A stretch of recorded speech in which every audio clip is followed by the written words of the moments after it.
Hello and welcome to Downing Dramatic Society's inaugural Monologue Clash. Thank you so much for tuning in and supporting these brilliant Cambridge writers. All the monologues you're about to see are written by Cambridge students, and at DDS we pride ourselves on our new writing legacy with our annual New Writing Festival, and so we're just really excited to be able to present these monologues to you now. We'd like to thank Ollie Jones and Cards for making the Monologue Clash such a popular event in the Cambridge Theatre calendar and for kindly gifting it to DDS. Hopefully we can carry on their legacy. So sit back, grab yourself a drink, pretend we are in the ADC bar right now and enjoy the monologues. Thank you.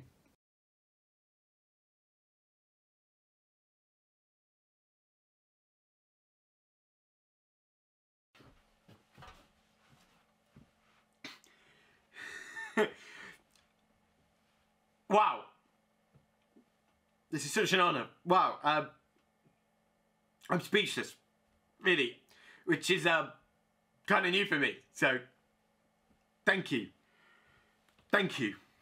Wow. I really wasn't expecting this. I hope you're not anticipating any elaborately penned speech.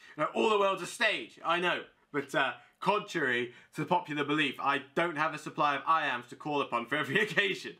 I joke, of course, but now you wouldn't believe how many people come up to me in the street and say, "Oh, Bill, write a sonnet about me. Oh, Bill, pat me in one of your plays," and I just say, whoa. If your name doesn't end in us or a Roman numeral, I'm not interested, mate. And, you know, the absolute worst of all is they come up and say, "Oh, Bill, do to be or not to be." That bloody soliloquy would be the death of me. Honestly, had the gods not raised their cannons against self-slaughter, etc., etc. I mean, don't get me wrong. I really appreciate the love and support of all my fans, but my God, that got old fast. And if I'm being honest with you, I really thought that Frailty Thy Name Is Woman was going to steal the show. I mean, come on. To be or not to be? That is the question. I was clearly clutching at straws. No, I maintain that the best thing to come out of that line was the pencil joke. But okay, I suppose I shouldn't be ruining the magic. I'd like to thank... Oh God, where do I start? My lovely wife Anne, of course, for being so supportive, for being a true source of inspiration, for minding the kids while I'm back and forth. Actually, okay, I say inspiration. Now, don't get me wrong. Anne is truly a star wife, you know? Great. Tremendous. Whatever, yeah. But, no. Not all my love sonnets and love stories are about her. I mean, does she look like an Egyptian pharaoh? Jesus Christ. I am a creative. I have an imagination, and sometimes I use that imagination to make up stories. And, just for the record, if anyone here is Juliet, it's bloody me. When we married, I was 18 and she was 26, for crying out loud. And yeah, okay, maybe not all my stories are completely original, but what do you people want from me? The histories aren't historically accurate enough for you, and yet you complain that Hamlet's irresolution isn't realistic. Well, I am sorry if the source material didn't make his motivations clear. I tried my best. You know? And don't you dare say I was unoriginal with that whole Oedipus thing. Now, if Freud thinks that Hamlet is a motherfucker, I think we should be asking what that says about him. Don't even get me started on Sophocles. I thought he was supposed to be this great tragedian. What the hell is this incesty YA shit he's been churning out? Now, this award means that I end up on a shelf sandwiched between Sophocles and Stephanie Meyer, honestly. Just take it back. It's hard, you know? It's fucking hard. And no one gets it. You all seem to think the sun shines out of my arse. Do you have any idea what kind of pressure that puts on me? To make every story more boring than the last, and yet still highlight the most important issues of our day. To kill off entire casts, and yet still maintain the shock factor that Game of Thrones lost somewhere around season 4.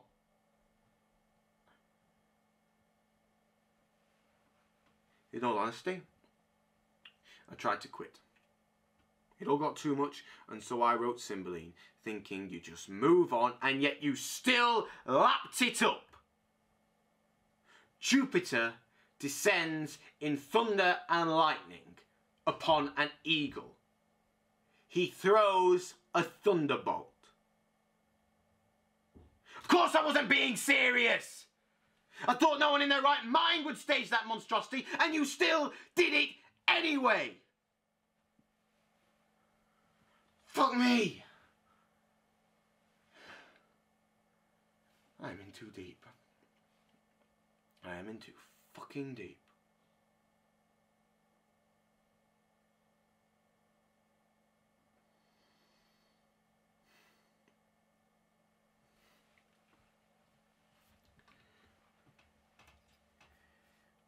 My quaking heart shudders still to think that sorrow lies a broken-hearted fool, and scholars wise devote their lives to ink, while schoolboy creeps unwillingly to school.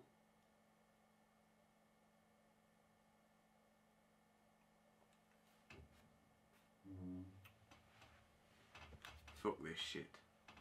From now on, only doing collabs.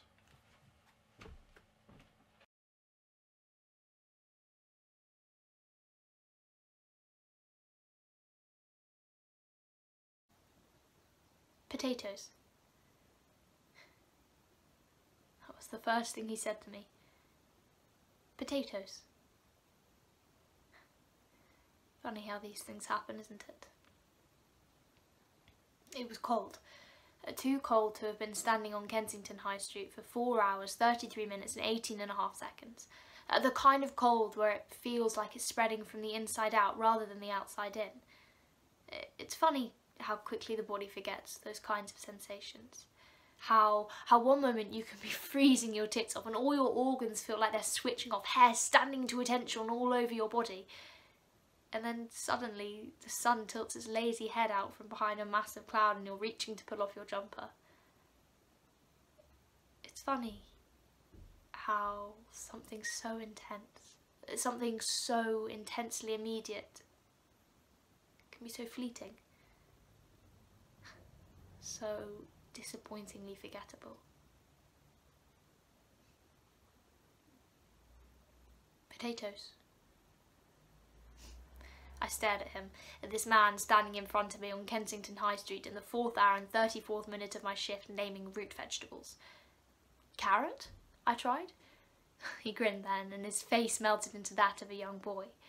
He was at that fascinating stage of life. At that age when teenagers are on the cusp of grown up, but not quite there yet.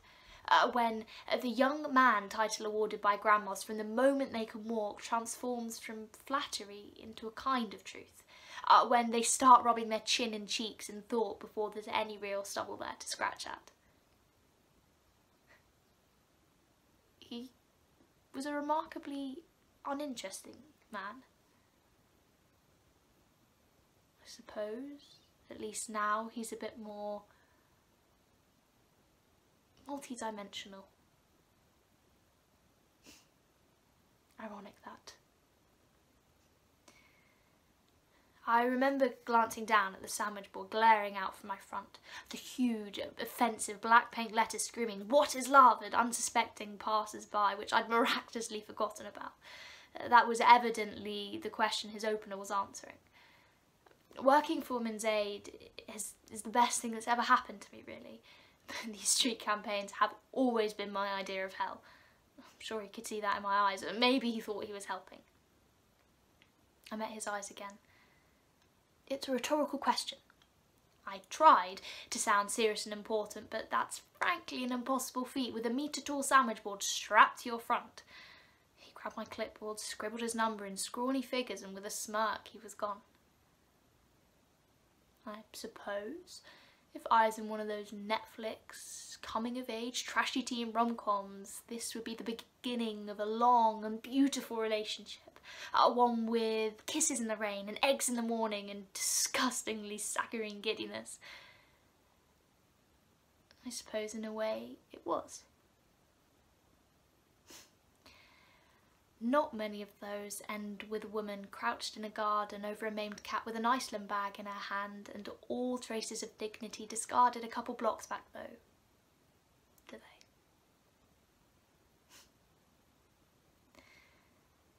The two hardest things you'll ever have to say to a person are hello for the first time and goodbye for the last. We were both lazy, always trying to avoid the difficult things, so I guess it makes sense that he swapped hello for potatoes and my goodbye was a maimed cat. This is happening right now. It's not a dinner party story just yet. Why didn't you leave? Well, that's the million-dollar question, is it? That's what everyone wants to know. I guess I just really fucking like my eggs in the morning.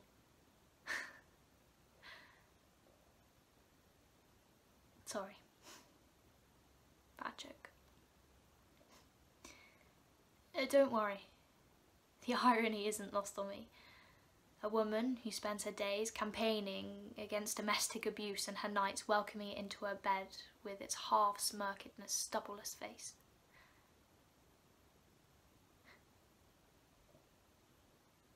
Abuse.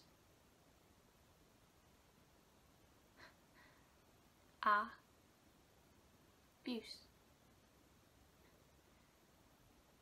Abuse.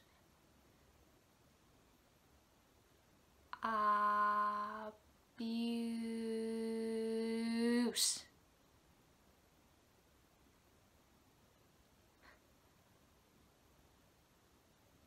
That's the first time I've ever called it that.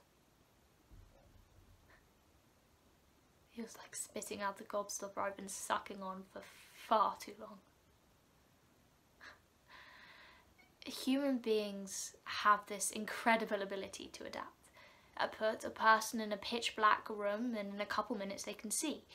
Stand outside in -degree weather on a London high street and sometime in 4 hours and 34 minutes you'll become numb to it. Spend enough time with a dangerous person and they begin to feel like the safest thing in the world.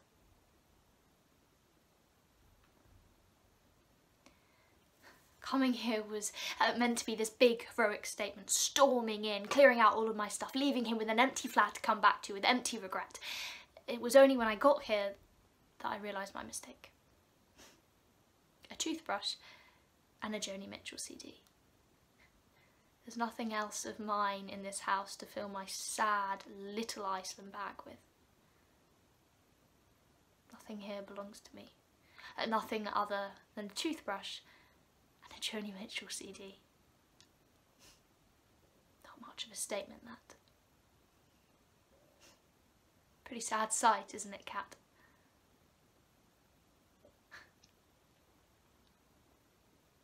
I would have keyed his car, if he had one, I promise. Or thrown eggs at it. Is that a thing people actually do? I would have done it. And that kick was meant for him. Not you. I hope you know that. If only I'd had the balls to aim a bit better. I'd take you with me, if I could. Thing is, he never liked you much, and so I think I'd be doing him a favour. I think he's had enough of those from me.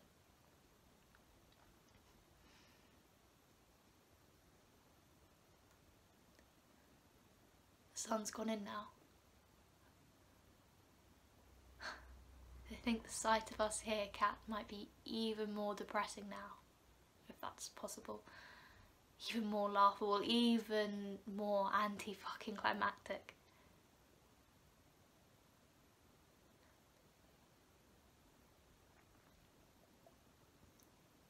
It's suddenly cold. Uncomfortably cold.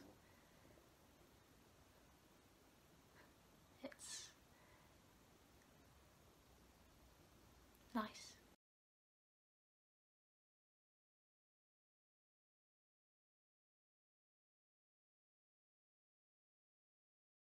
How can I put how I feel delicately? The point is, I can't. There's nothing delicate about any of this. I don't know what to say. It's not like anybody listens to me anyway. It wasn't enough for them when my hair started falling out, when my hairline was creeping backward at an alarming rate, when all the hair I had left turned grey overnight. That's not normal. I always knew the real reason for it all, but nobody wants to hear it. So let's start with the facts. I'm now 58 years old. My son is 26 years old. He's out of uni, out of the house, living on his own, and he's not my problem anymore. He pays his own bills now, buys his own food, wipes his own arse. I'm done. I never have to see him again. People don't seem to understand our dynamic. They don't understand why I won't visit him, why I won't answer his calls, why when people ask me what he's up to, I say, I don't care, and really mean it. Let me spell it out for you. My life has gone to shit. I can pinpoint the day it happened, pinpoint the hour. My life was perfectly good up until I became a father. Before my son was born, I was happy and healthy and I had nice hair. My golf game was good and getting better every time. I got enough sleep. I didn't want to shoot myself in the morning. Then I had a kid and suddenly I had no sleep, no time to golf.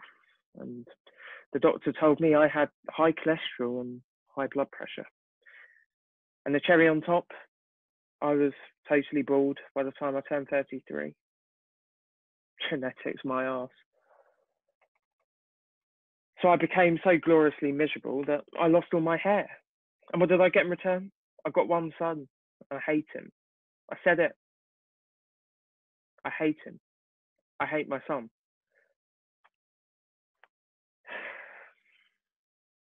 I don't know why people are afraid of saying the truth. I hate my son. Guess I sound like I should be talking to some turtleneck wearing shrink in family therapy. Or be featured on some trash daytime show like Jeremy Kyle or something where they force me to confront my son.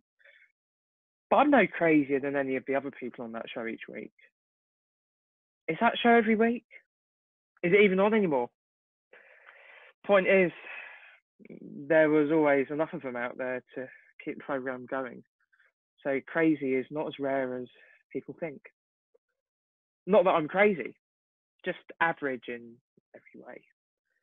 When my face shows up on screen, this is what people read. Greg Simmons, 58, Watford, hates his son. I guarantee that show would call me Greg on air. Everyone always does, no matter how much I correct them. I know my piece of shit assistant calls me Greggy behind my back. Greg Simmons, 58, Watford, hates his son. It's all true, all 100% certifiable fact. Those shows won't let you say anything that's not true. I was born Gregory Simmons at 8:30 AM on October the 13th, 1959 at Watford General. Check the birth certificate. I've lived in Watford my whole life. My current residence, 137 Scotswood Road. My current job, Division Senior Managing Vice President at Indigo Park UK Limited. My current relationship to my son, I hate him. Nobody will listen when I say that I hate my son, because how could I really mean that? That's the problem with people. They won't listen when you say just what you mean. It's never enough to just say you hate your son and leave it at that. Sometimes I just wish that he would have dropped out of uni or stolen all my money to buy drugs or killed my wife so that I'd have a reason to hate him. These are good kids, got top marks in school, graduated from Oxford, has a swanky job in London now. He volunteers at a soup kitchen, for Christ's sake. He's every parent's dream. I hate him even more for that. Occasionally I look at the deadbeat sons and daughters of my friends and I just fantasize. It would be easy to hate them. I was born Gregory Simmons at 8:38 a.m. on October the 13th, 1959 at Watford General. My son was born Gregory Simmons at 2:24 p.m. on July 7th, 1991 at Watford General. He was born completely bald and didn't get his hair until he was almost 2. Now he has plenty of hair and I'm the bald one.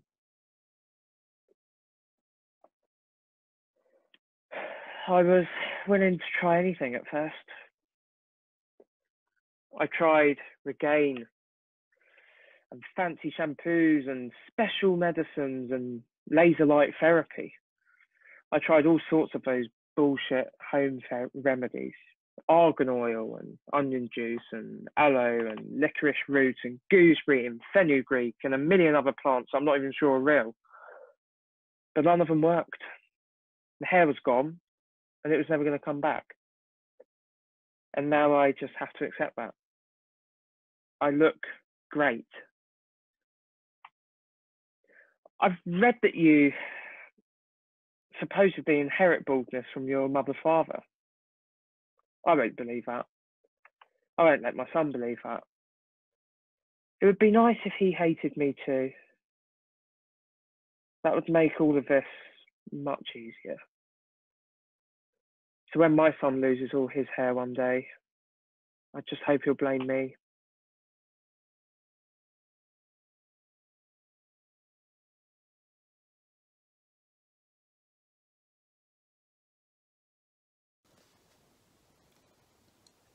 No one ever taught me how to pray. But I tried. I'm not sure if I did it right because nothing really changed. I still couldn't sleep at night. My body still wasn't my own. But maybe it was stupid of me to turn to God. How could I let myself be at a man's mercy again? And God wouldn't care anyway. I mean, I don't remember the bit in the Bible where he asked Mary for her consent. I bet she was pissed off when it happened. I know I would be.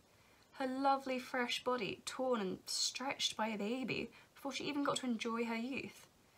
My mum always complains she'll never get her body back, but she's like 50, so it doesn't really matter. The Virgin Mary is clearly the one who deserves respect. Start thinking that the Catholics have it right, worshipping her, and maybe they're the denomination for me. I mean, I know they're not renowned for being good with this sexual assault stuff, but I think I'd be okay. Like, I'm a girl and over the age of 12. But it's the idea of confessing my sins. That's what I struggle with. I feel guilty for what happened, even though as a feminist I know I shouldn't feel guilty, which only makes me feel even more guilty. Bad feminist. Blaming the victim.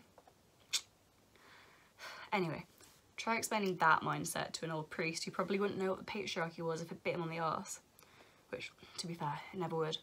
He is the patriarchy. It's hard to bite yourself in the arse. All of this is why I pause outside the church when I get there. That and I'm not sure of the etiquette. Can I just go in or do I knock? The door is big and wooden and I'm wavering at the threshold. Am I dressed okay for church? Bad feminist. Dressed like that, I must have been asking for it. I find myself looking over the notice board. Posters for charity events, support groups, Sunday schools, requiems. Every part of life formatted into A5, illustrated with clip art and neatly pinned up. I work up the courage to try the door, but it won't budge. Maybe I'm here at the wrong time or the wrong day? Like, maybe God doesn't need worship on a Saturday? Or maybe it isn't locked and I'm just too weak. Bad feminist. I didn't fight hard enough. I don't know if smoking outside of church is against the rules, but I light up anyway. I need something to keep my hands busy, stop them tearing down all the stupid bloody posters, the bloody stock images of happy bloody families all laughing for no perceivable bloody reason. How dare they be so happy? Dickheads. An old woman walks up the cobbled pathway and catches my eye and clearly sees there's something wrong. She asks me if I'm okay, and I want to scream at her, spit out my words, ask her if I look fucking okay. But I'm too polite to do that. Always am. Bad feminist. I led him on. I tell her I'm fine, give her my best smile. But she doesn't look convinced. She tells me the church won't be open till later today. I say I'm just having a look. She asks me if I want a cup of tea. She works at this church and she has keys to the vestry and the vicar wouldn't mind. I probably shouldn't trust a complete stranger, but I say yes. Bad feminist. Shouldn't be so naive. It's funny. I always imagined a vestry would be just as holy as the rest of the place, full of Bibles and robes, maybe a crucifix or two. Not the sort of place that has a kettle, loads of old mugs and a mini fridge.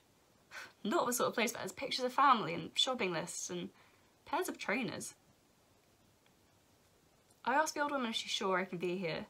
I'm not even a real Catholic, I say, for some reason now ashamed of this fact. She says it's okay. People of any religion or no religion are allowed cups of tea. There's no law against it. Bad feminist. It's not a proper crime, really. And people of any religion or no religion are allowed to seek help. God is here for everyone.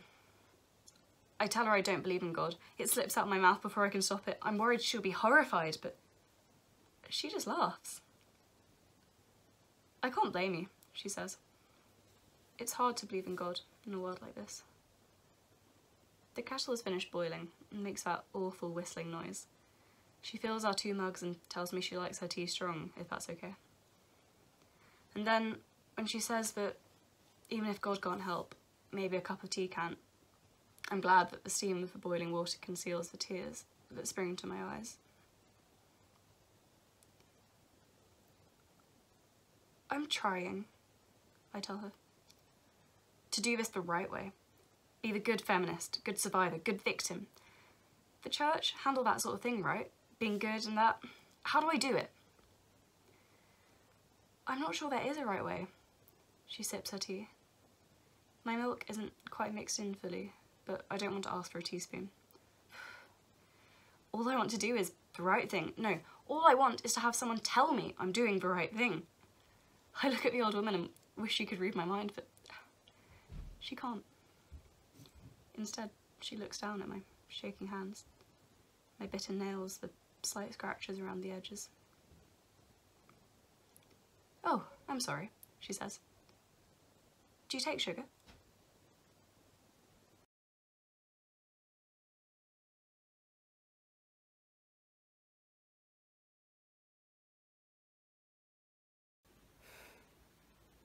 When did they stop?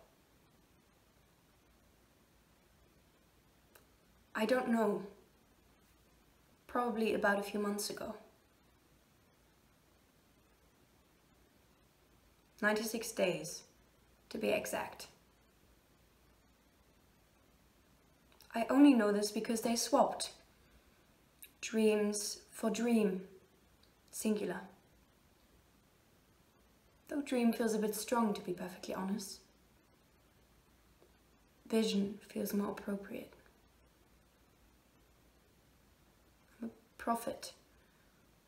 Not for one of those phony religions, no. They all just borrow from my capital T, truth. Movement towards the light. Oh, it's a cliche, I don't deny that. But cliches have the biggest meaning for my God. Think of a problem. I don't know. Your relationship isn't making you happy anymore, right? So you move towards the light. You reveal the truth to everyone involved. Weight is lifted and light. It sounds like a magic trick, but it's only as magic as the human soul.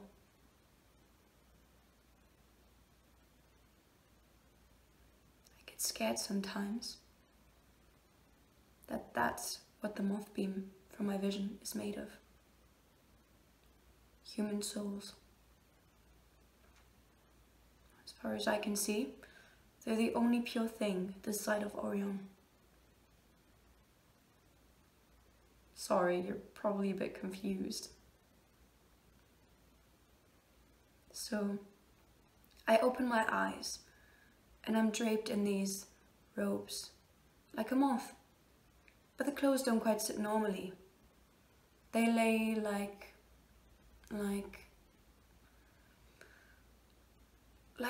I'm some sort of marionette, and they are sitting upon the simple faces of my body. Sometimes I've tried to take the clothes off, or turn them, or change. But they're constructed, I don't know how, from Mobius strips. Oh yes, I'm conscious in my vision, and I have some control, as much as my soul grants me before God. Where was I? Mobius strips, yes. Well, everything is dark and thick. Darkness visible. I cried the first time. It was so lonely, and my body wasn't my own. And then I see it in the distance, burrowing through the moth beam. It's beautiful, I can't do it justice. I've walked out to bridges before, and I was going to...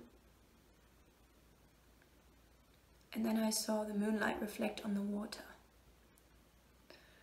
And it was so inky and black. But all that was destroyed by the slightest touch, the lightest dance.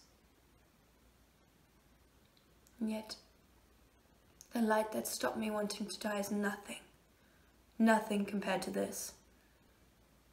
Sometimes it comes to me. Sometimes I move towards it. It's a bit fuzzy, to be honest.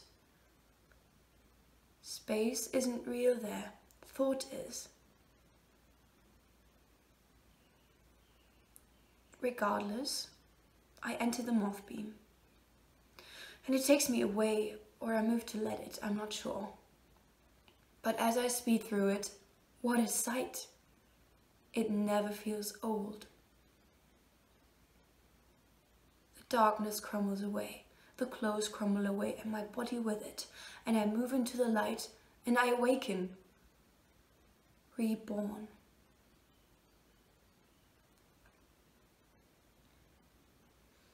Beyond that, though, each cycle comes with a revelation.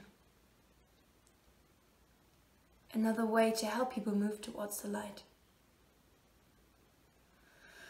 That's why I'm afraid the moth beam was made up of human soul, you see.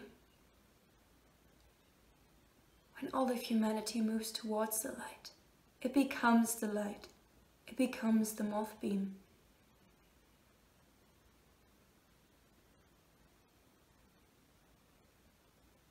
It's my job to make it.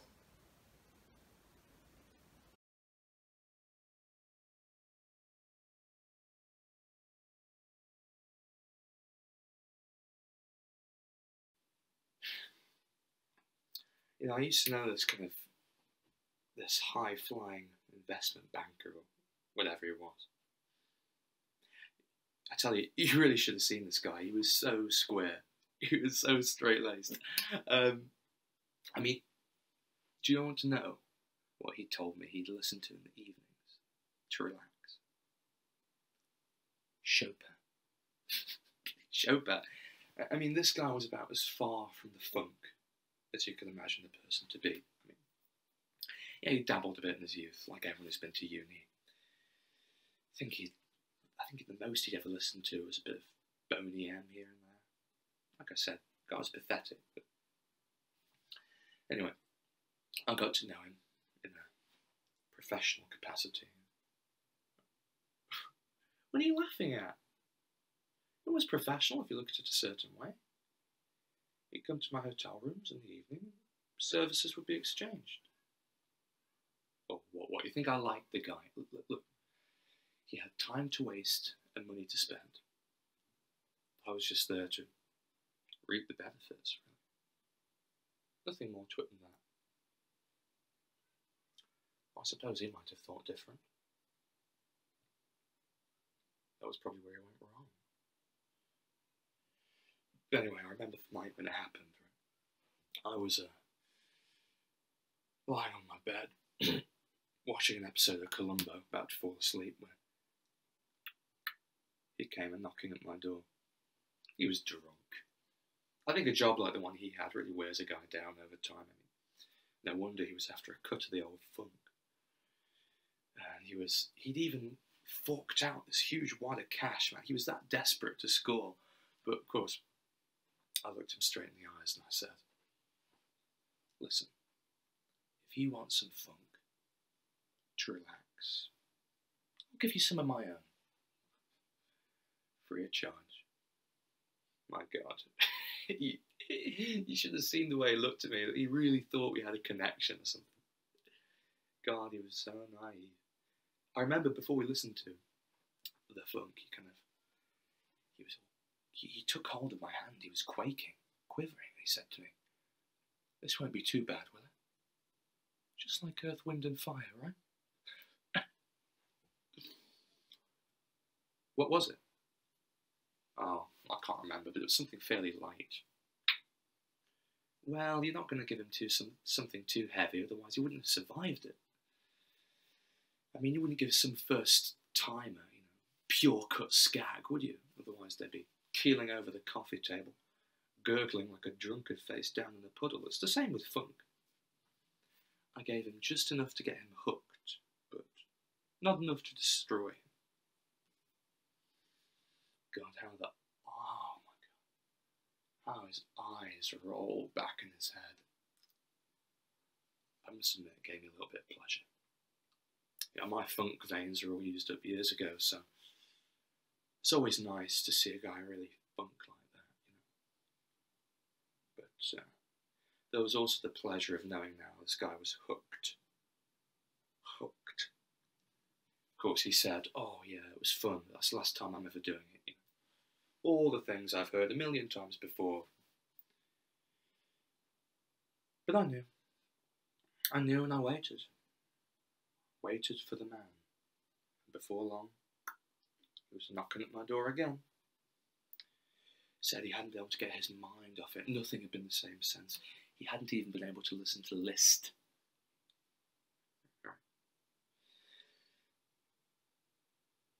So could he just have one more cut? One more cut. That's all he wanted. Of course, I said yes. I said, yes, you can have more. But this time, I want you to pay up. Just a little. Just a few quid. That's all. I could see the betrayal in his eyes. I could see it. He really thought that our relationship was something more than business. Really thought I cared for him and his well-being. But luckily, what was even stronger than his anger was his rank desperation. So he paid up, and before long he was coming round every few weeks or so, and then before you know it, he was a daily visitor. And every time he came round, I increased the dosage just a little. Before long, even listening to Not Just Knee Deep did nothing for him. And also, every time he came round, I increased the price just a little. And it gave me a little thrill of pleasure, right, as I was counting my money, to think just how much he deteriorated. Eventually, what I was charging became a little too much for him. I think he'd lost his job. And I think he got quite angry when I refused him, but no matter what he did, he wasn't getting anything, no matter what he did. But of course I didn't tell him that till he tried everything. I remember watching him walk away, all curled up and humiliated, like a dog. And I remember thinking, gosh, I guess funk can do a lot to a man. Actually, I came across him a few weeks ago, walked past him, yeah. He was in a doorway, yeah, all curled up like a kicked dog. And he whispered something as I passed by about money for a hot meal, but I knew what he was really after. A cut of old Daddy Funk, yeah. God, how the mighty have fallen, I thought to myself. And I looked around, it was early in the morning, and there was no one about, you know. It was almost too perfect, So what I did was, I walked over to him, right, like I was going to give him some money. And then just as a flicker of a smile began to show on his face, laid him with the kicking. Oh my God. Oh. A whole afternoon of funk couldn't equal that pleasure. I mean, I was surprised with my own stamina. You know, I mean, it was like every kick gave me a fresh new burst of energy. I mean, and also he was so feeble, it was like kicking a dog toy or something, you know? Except the noises he was making weren't like a dog toy, they were more guttural than that. But oh, I was so addicted. It was like popping bubble wrap or eating Pringles, you know? Once you pop, you really cannot stop. Except I did stop. I did stop in the end, because I didn't want to kill him. Just grievously injure him. But then I looked down at him like that, and I started to feel a little bit bad. I didn't want to feel that. I didn't want to feel bad, so I put a few pound coins in his cup before I walked away. Quid pro quo and all that.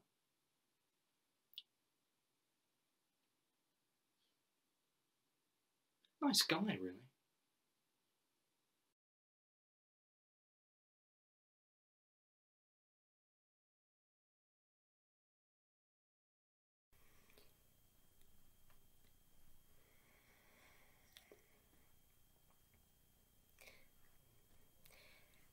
I'm in the National Gallery staring at you.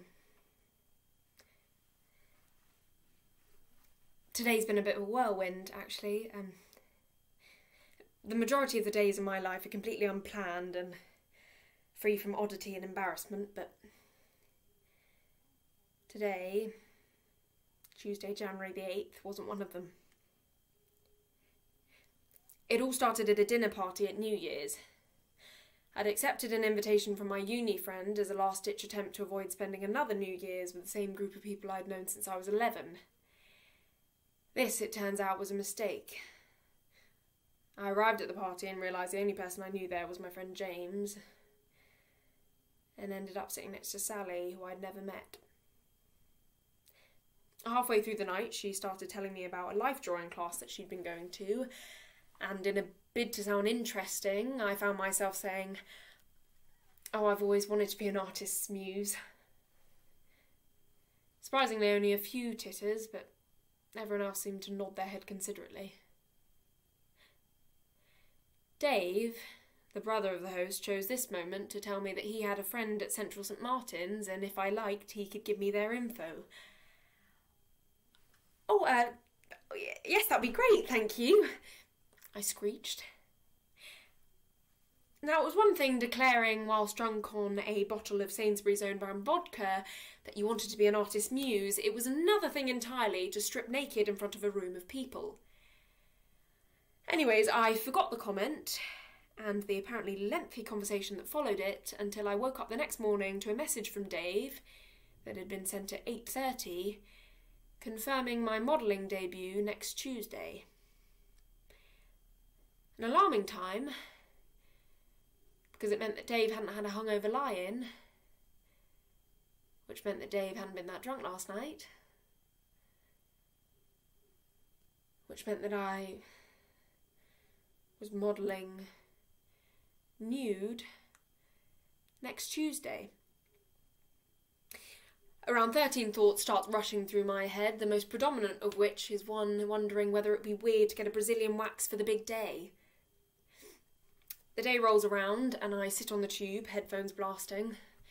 I feel like I should be listening to some niche indie band, but I'm listening to ABBA's greatest hits. Feels quite good, actually. Feeling nervously confident, I get off at King's Cross and I walk towards the college, aware of my proximity because of the increasing density of vibrantly coloured fur coats, and men and women in their mid-20s with shaved heads. Hi, I'm here to model for the class at 3:30. It's third floor, the receptionist says with a slick tone. Just past the green statue. Watch out for the performance art in the lift. I take the stairs. Outside I bump into the model who'd done the class before.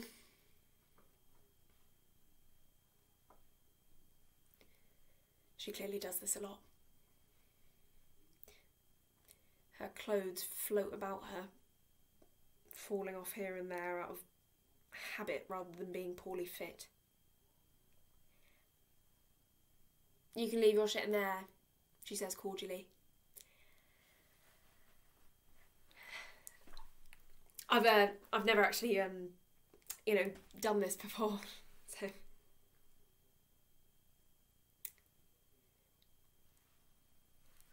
Any tips? She ignores me. Why'd you do it then?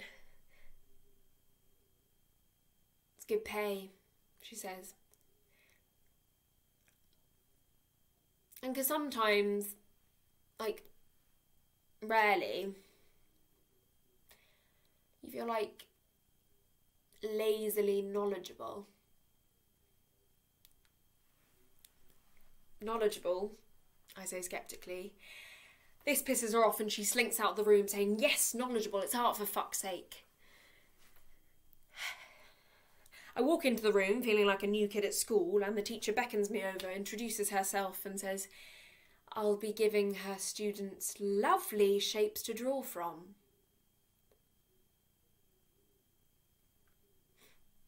I decide to save the commentary for the post-strip post-match analysis. Today's class will be based off of Diego Velázquez's Rock B. Venus, a beautiful painting of a woman which was attacked by a suffragette with a meat cleaver in 1914. I gulp, hoping that this isn't going to be one of those days where life imitates art.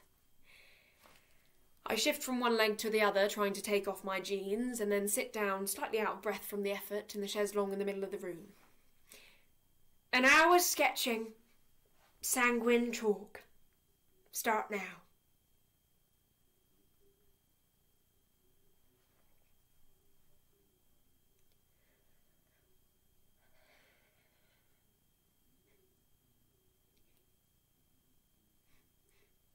As I feel the give of the sofa beneath me, I start to understand what the other model said.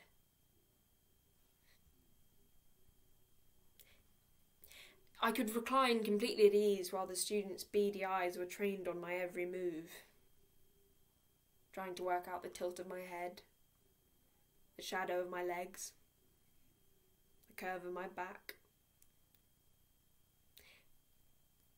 For a moment I think, I get it.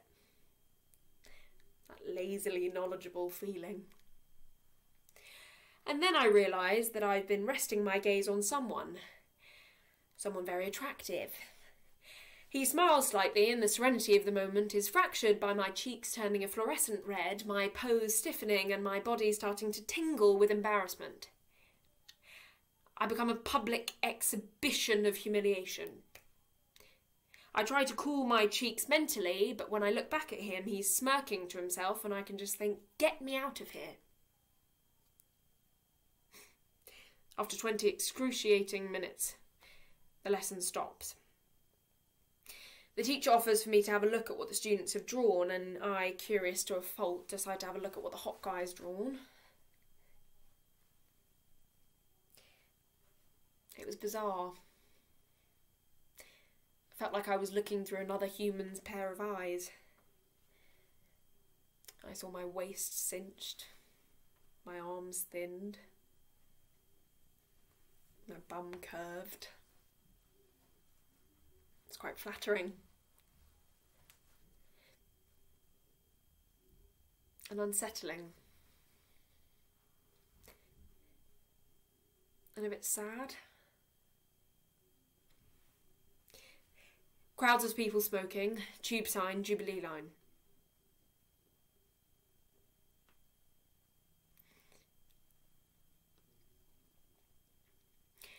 The man next to me is trying to discreetly pick his nose.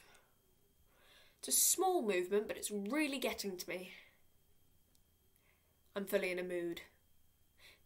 Holding on to the sweaty Jubilee line poles and glaring at anyone who comes within 20 centimetres of my face, which, as it is rush hour, is in a continuous frown.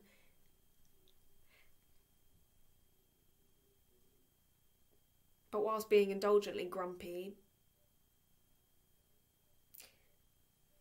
I think how I felt, even if it was for a split second. How powerful I felt sitting there in front of all of them. Not in a sexual way, but in like a strong way.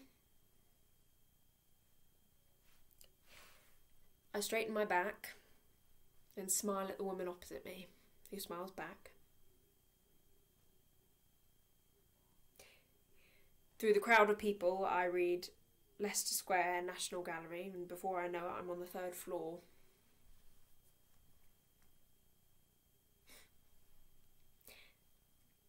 I stare at you in your Velasquez painting.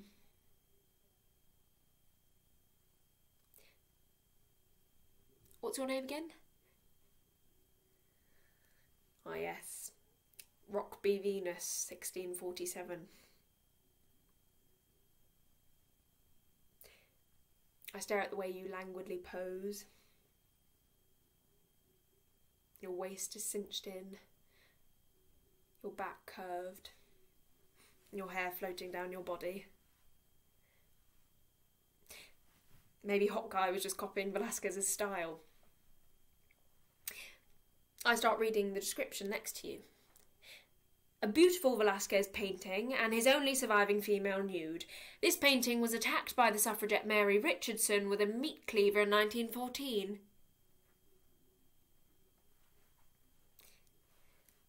I see the scars down your back from the suffragette's blows.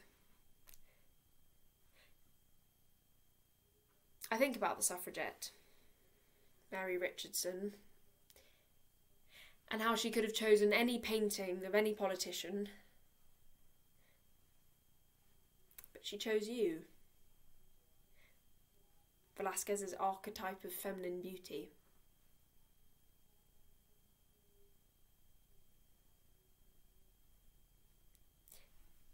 I think I get it.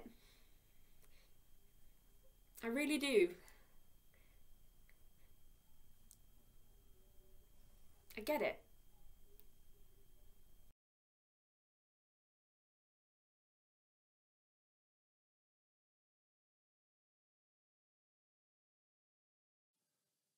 Yes, that is her. Took the picture with her back in the day. Oh, we went through a lot, we did. You can hear the sand. And it doesn't matter how often I wipe her off, she somehow leaves your hands dusty. Something just remains. But yes, that is her. Same scratched lens. What a picture. Distinguished, award-winning, made it around the world. Every photographer hunts for this one moment, this one snapshot. Being at the right place at just the right time, with a finger on the button to not miss the perfect shot. To take the picture that changes the world. At least that's what they say. Photography romance. In my experience, it's the other way around. My motives give me all the time in the world, but is that enough to change it? Isn't it odd how distorted the world looks when you observe it through the viewfinder, narrowly framed and slightly shifted to the side. Each moment appears tight and isolated, but the details, they become obvious. I remember every detail of that day, as if I were looking at it right now. The sun is still standing low, and birds are circling in the sky above, observing from their respectful distance. A chilly breeze is picking up some dust, as if the ground is taking its first deep breaths. In the edge of the frame sits a small lizard, warming up for the day. Its already hungry eyes gazing at a swarm of flies right there in the center in front of me. The swarm is casting a shadow, and it looks like two black clouds of tiny winged dancers bouncing off each other to the rhythm of the wind. Yet the shadow is just a reflection in a bloody puddle on the ground. A deep red surface contrasting the blue above. And from this red mirror protrude the fingers of a slender hand, on which the tiny dancers rest and then rise again, up and down, up and down, up and down, like a pulsating heartbeat. Then there is this pale face in the background, watching it all. Its dry, staring eyes, dim and empty, showing no emotions. I almost forgot I was even there. My camera aimed at the slender hand and the pale face, my finger trembling on the button, but I didn't dare to trigger. Taking aim, taking the shot. No. This face had already experienced that. Does the world look as strange and narrow through the scope of a rifle as it does through my viewfinder?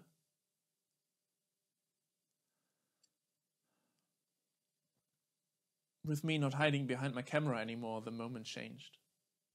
The magic and illusion of the details were gone. No red mirror, no tiny dancers or respectful observers, only cawing crows and the unbearable buzzing of the flies. The girl? She was dead. Just dead. No violins, no pathos, and an awfully bad lighting. Just dead. Halfway covered in flies and sand.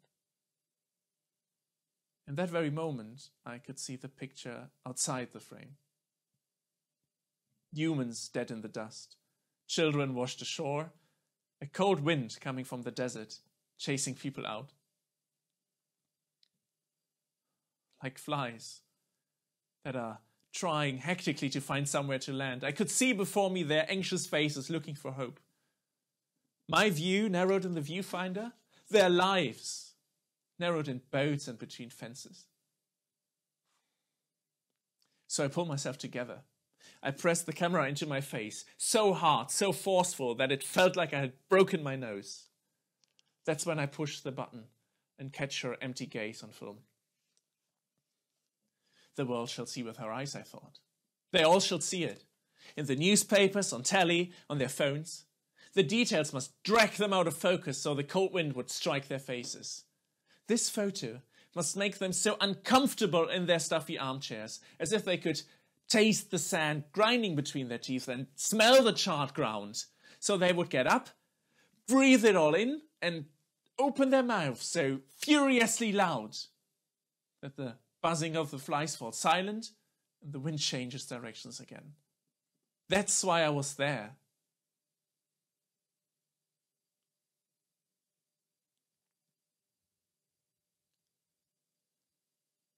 The sound of my shutter scared the small lizard away, and the flies took off. Looking back, it was not the moment I captured in the image that burned itself into my memory. It was this one, the one after I took it. When, for a brief second, the scenery seemed different, only for a breath or two. And then the flies landed on the girl again, and I felt the sandy, painful wind in my face. I got up and went over to the next child. 13 it were that day. She wasn't the first, she wasn't the last, but she was the one to make the cover. Her picture went around the world, but it couldn't change it. That was back then. This year it will probably be the picture of an exhausted nurse, sunken down in some hallway, but what does it matter?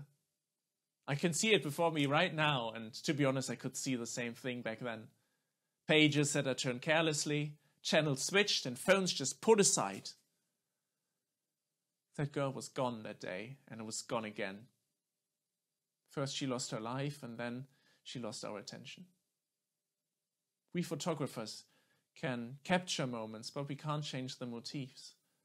Our pictures tell stories nobody wants to hear, or they fade away far too quickly, leaving behind those moments, those people, those fates.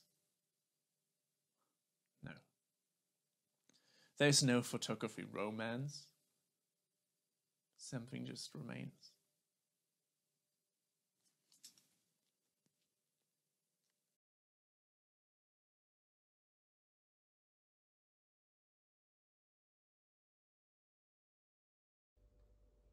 I loved you.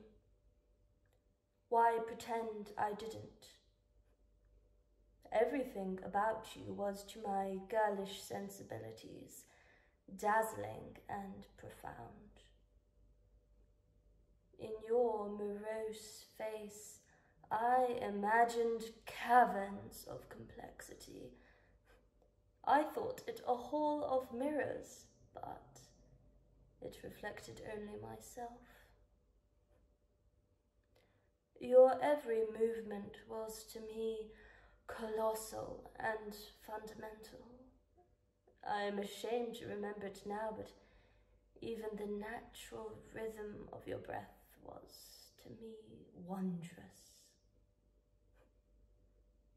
Girlish fantasies, fires so easily extinguished by a single adult utterance. It was you who sealed our fate that early evening, the quiet passageway, your solemn words. How your eyes even did not quiver. For us you spelled that sentence, and I took you at your word. Shamefully, hopelessly, I would give up everything now in an instant to go back to that moment. That moment of minute yet infinite hope. What we might be.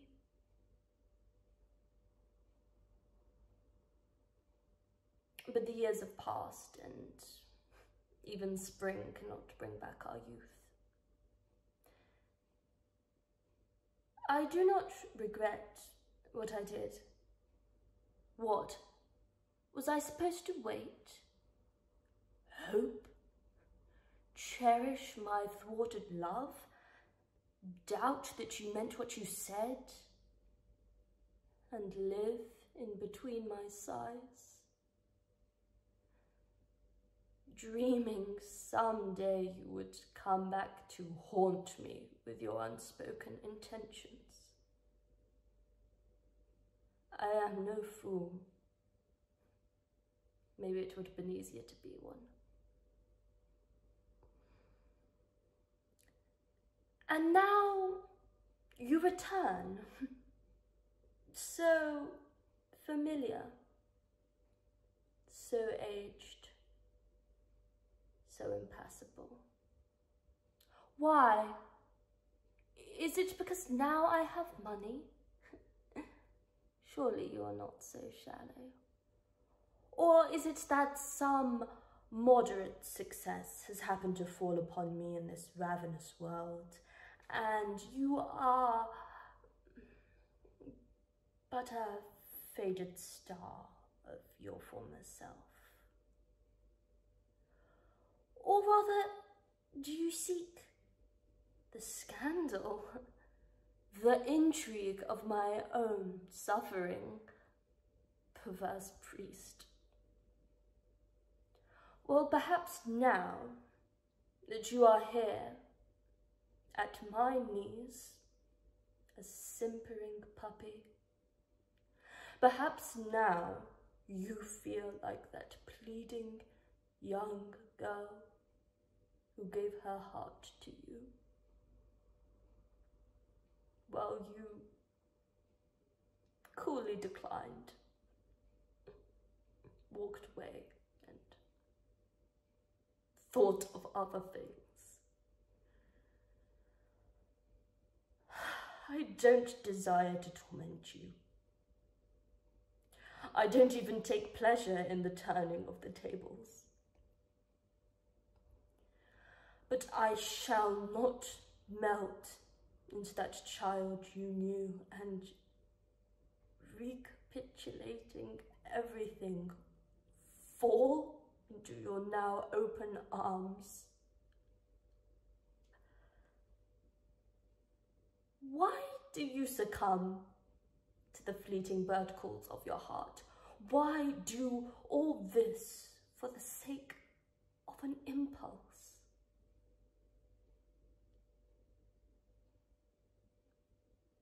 I love you. I will not deny it. But I am a wife, and a wife I shall remain. Your oaths are weak, and I shall not be weakened by them. Go. Leave me. Do not entertain these foolish desires anymore. You are only a figment of the past to me now, and memories fade.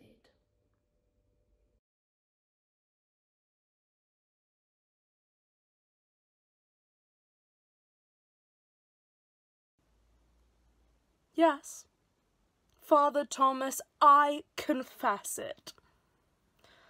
Last summer, the devil did appear to me and ask me to join a covenant of witches.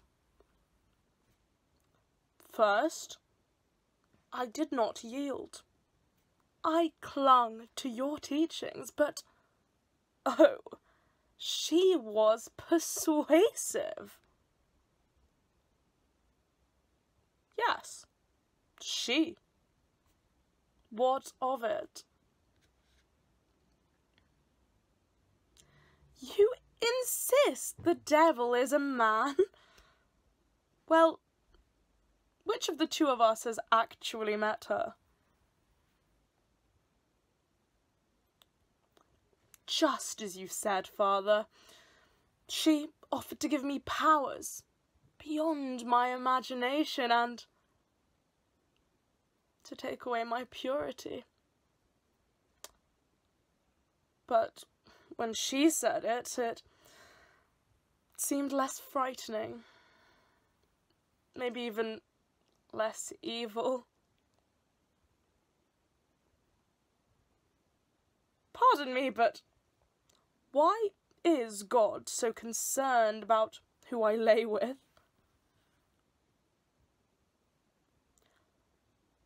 Yes, but now, because the Bible says so, it does not sound very convincing. I did not hurt anyone by laying with the devil.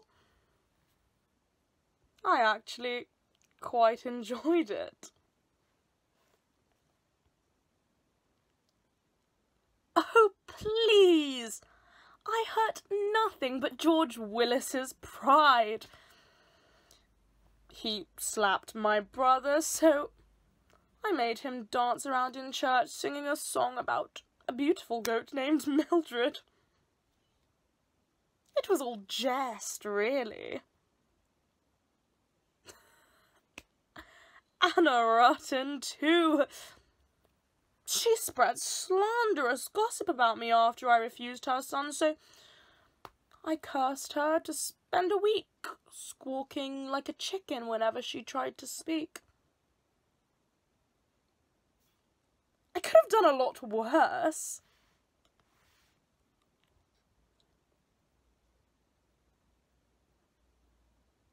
Yes. I cursed Lord Benson too, and I confess that was a crueler punishment, but is it not the truth that you care about that crime more because he was a noble?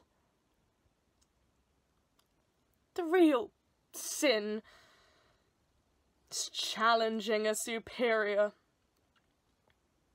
isn't it? Well, I say to you plainly, is he not a sinner for killing my mother?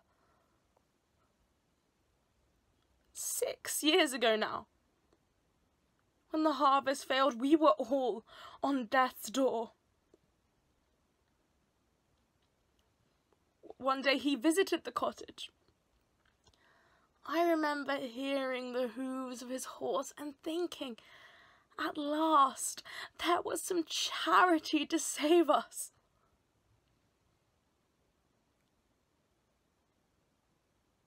But no. He asked for more Jews from my father. We were a family of 6, and I, the oldest, at 12. He was stealing food out of the mouths of children. My mother would not let me or the other children die, so slowly we watched her starve herself to death. By the end, she was so delirious, she could not remember who we were. All because Lord Benson wanted to keep his belly full of meat and wine. So, yes, I cursed him to perish of a horrible sickness, and I admit the boils all over his body were a little dramatic. But if you and God will not mete out justice, I saw fit to do it myself.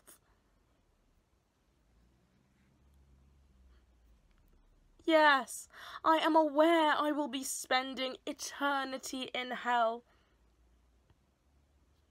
At first, the idea frightened me deeply, but now I think I do not mind. In fact, I prefer the idea. I've been nowhere but this village my entire life, and truthfully, I do not feel I have found kindness here. We work and starve so men like Lord Benson and, frankly, men like you, Father Thomas, can live comfortably. Not only that, but I was tired of being told God wanted me to be quiet and serve men before myself. I watched my mother die because she saw it as her duty to do so for her children and husband. It took a lesson from the devil to show me that that was neither natural nor just. When I was given my powers, it was like I could finally speak.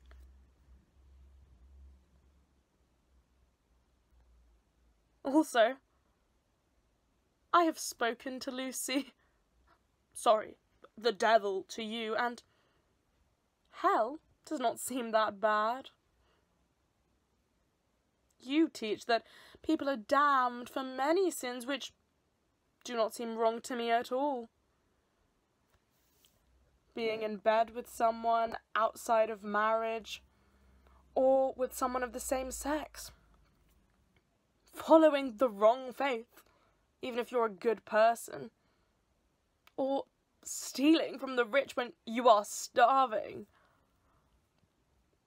There are so many who have done no harm, yet are called sinners. But meanwhile, many so-called godly men who hurt those around them are told that they will go to heaven. Lord Benson still gets to do readings in church on Sunday. Even you're a churchman, and you're about to burn me at the stake. I do not mean to offend, but I decided I would rather spend an eternity with sinners than with hypocrites.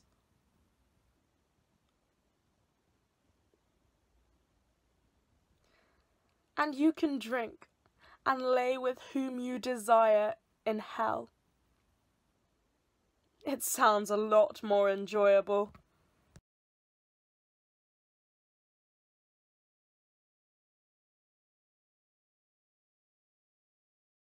No, I can hear you. I can hear you now. What's up?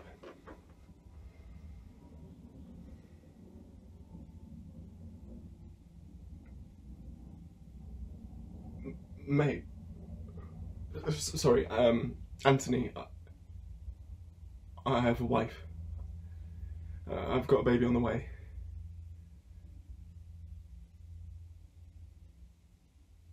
Or how am I meant to feed them?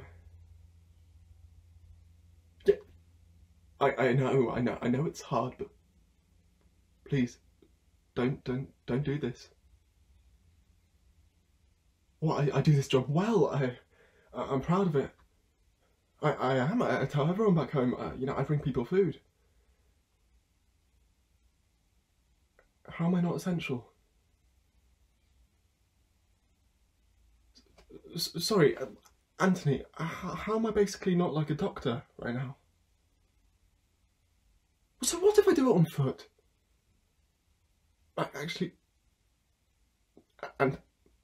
Anthony, actually I think I am essential.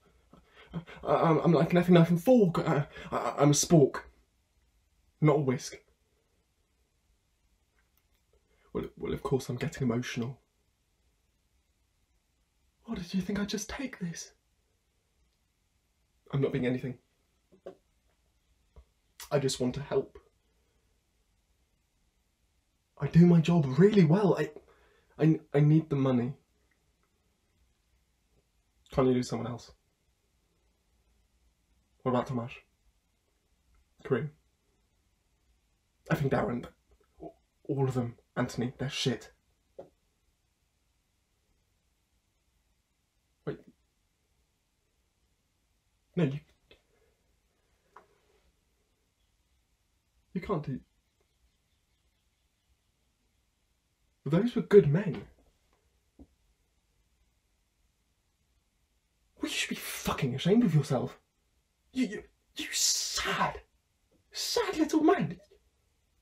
You are everything that is boring and mean and bad about the world. Honestly, I don't know how you fucking sleep at night. When the revolution comes, and it will, you'll be the first person I line up against the fucking wall. No, don't go. I can hear you. No, the line's fine. I can hear you. No, Anthony. No, I know you're not. No, Anthony, I can hear you. Please don't go. Hello? Hello? Can you hear me?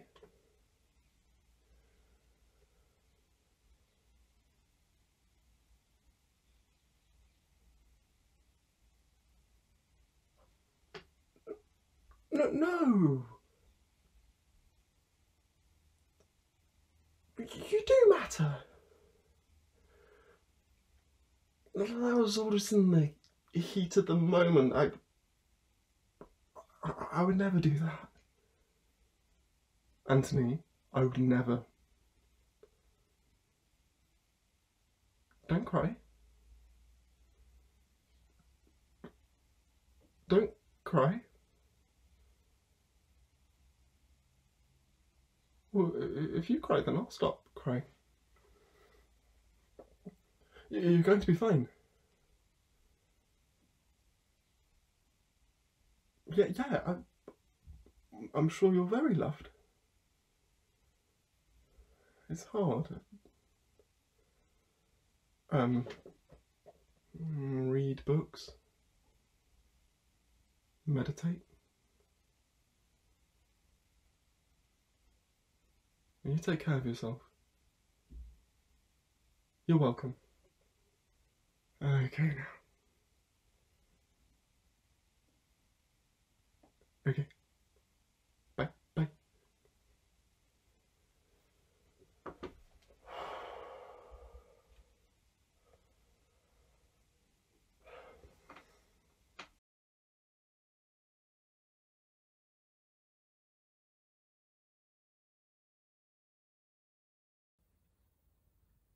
That's the thing about cats.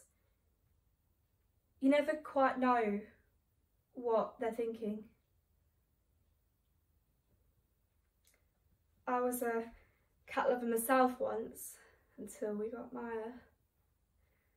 I worked at the local cattery for a while back in the 90s. Blair had just been elected, the economy was swimming along, and there was no way we could have anticipated all the things that would go wrong later, but I digress. I remember the first time that I saw her. I was manning the reception when you came in with her. We don't usually get people come in that early in the morning, so quietly too. I was just there, you know, to feel like I was giving back to the community. Tried volunteering several places, but they were either full or didn't feel I'd be up to it because some of the issues those charities represented hit quite close to home for me. The cattery was the last place I tried that took me on. Anyway, I attended to the man in question. I said to him, "Hello, what can I do to help today?" And he just stared back at me, not saying anything. I repeated the question again and he simply placed the box on the tabletop and walked away. Now that I think about it, he didn't have a face.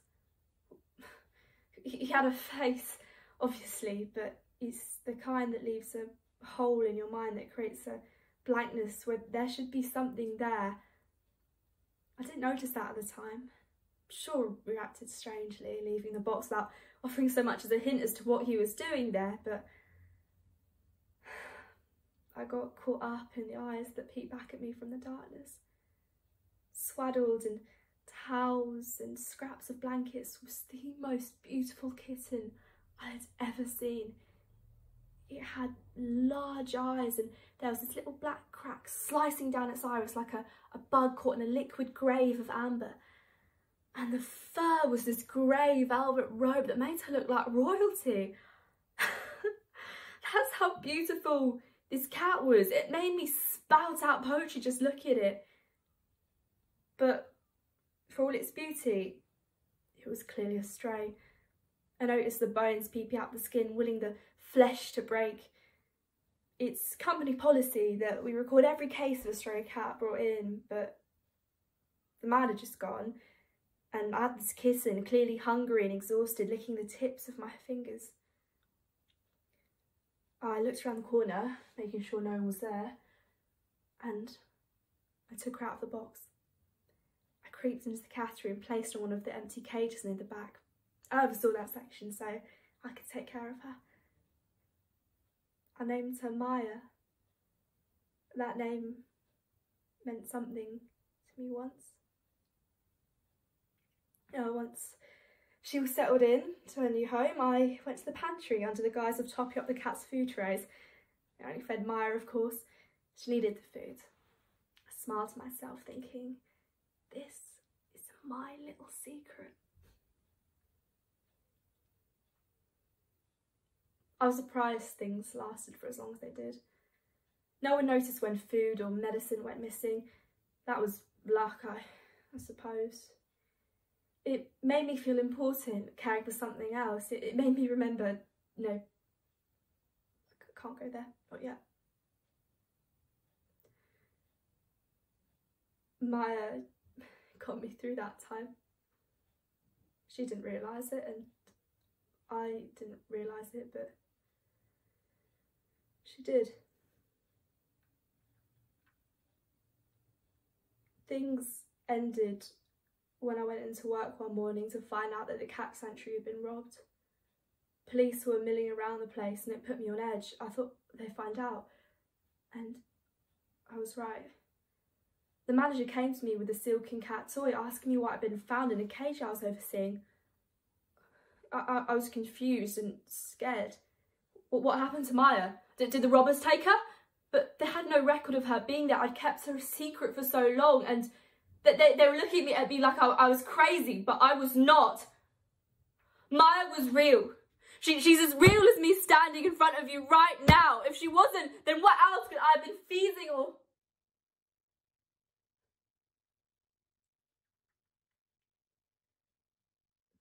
Then I learned. Maya never existed. After they heard about the man and how he had left her with us, they went through all the security footage from that day. But there was no man. It's just me in the footage, taking out a cat toy from my bag and then placing it in an empty cage and taking care of it over the next few months. That wasn't how I remembered it, but the camera doesn't lie.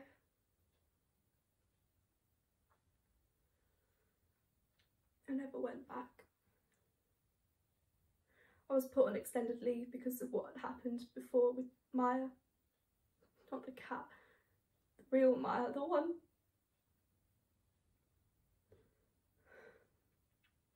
I decided not to go back. It hurt me that the cat I nurtured back to health was just a figment of my imagination. I think they still have the cat toy. They let the kittens play with it,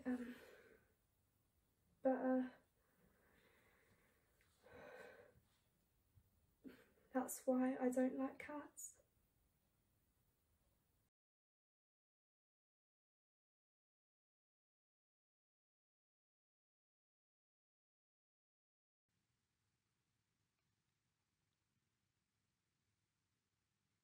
I liked you. Again. 25 times in the past 2 months. I think that's how many times you posted anyway. I might have missed a few.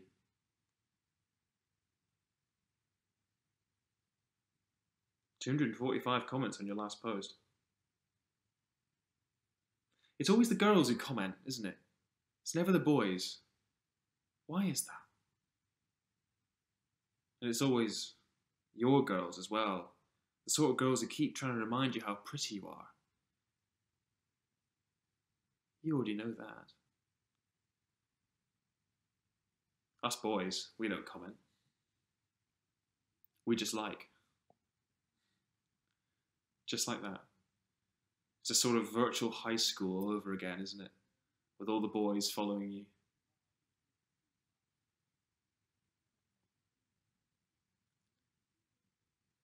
Except this time, you're twirling around on a beach in Koh Samui, and I've got the whole world to be jealous of.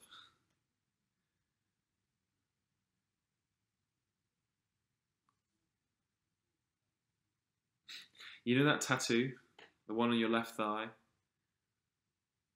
You know, I always forget the brand of underwear you're supposed to be advertising, but I remember that tattoo. You got it from some backstreet vendor in Hanoi. I think we were stumbling back to the hostel drunk on homebrewed beer.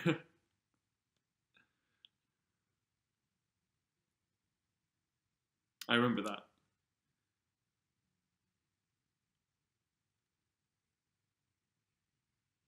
But you don't have to show them. Do you? And then there's this other post in February.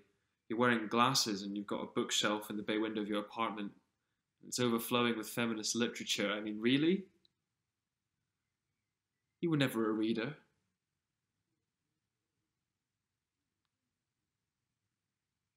But then there's this one from December.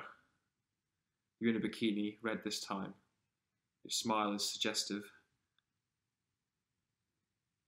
But what really caught my eye was the caption, Karis. Plenty more fish in the sea. You've got there an emoji of a fish. Now, who was this meant for, other than me? You see, I did some research. And the last guy you were with, you didn't tag him in your post. Now, there could be a few reasons for that. Maybe you have had somebody else since me.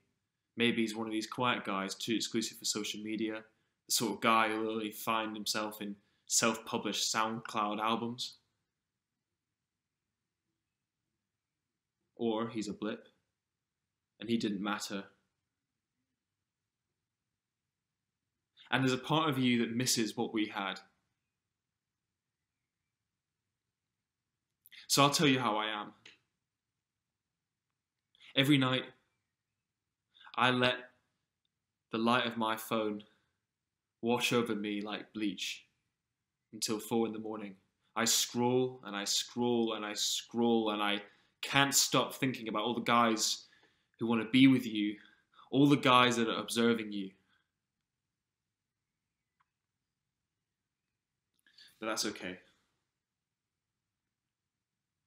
Because every day I'm forgetting a little bit what you really look like. I'm forgetting the times we'd order chips and eat them together in my single bed. I'm forgetting the times you'd be on a night out and your mascara would be in streaks. I'm forgetting the times you'd wake up in the morning after and your face would just be plain. And you wouldn't have a care in the world. There was nothing watching you. Apart from me.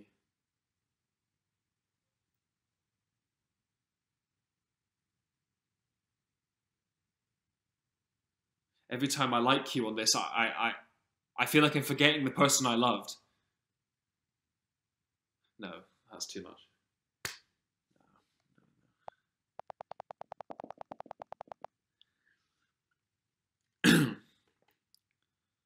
Hi. I saw that you're back and I was wondering if you wanted to catch up. Let me know if you're free. XX.